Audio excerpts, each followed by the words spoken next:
Don, here's what we know. 75% of the government is already funded through next fall, so that mitigates the impact of whatever's going to happen here.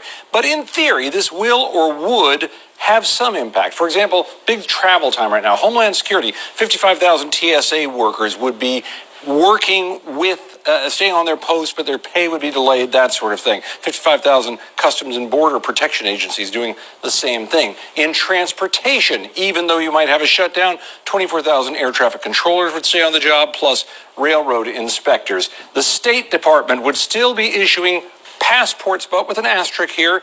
If you're trying to get into a passport office in a building where they have a lot of people furloughed, you might find the building closed and you can't get one at that particular location. If you're coming to the Capitol to see the Smithsonian, the museums of the Smithsonian, that could be a challenge. They have funding through the 1st of January, but after that, in the case of a shutdown, we don't really know what would happen with them.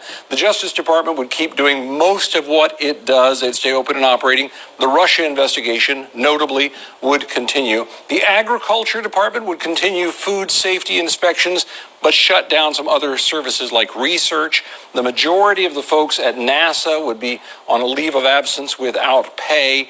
The Interior Department, the national parks, this is a mixed bag. Some services at some parks would close, like restrooms and visitor centers. Others would be open, at least for the time being. And while we're on that subject, there are some holiday treats out there despite what's happening. For example, Santa and his llamas will still visit Olympic National Forest in Washington State on Christmas Eve, no matter what happens. And the Polar Express will continue to run near the Grand Canyon because it's operated by a third party, not by the government. So even in the midst of all this turmoil, that's some idea of what could be affected.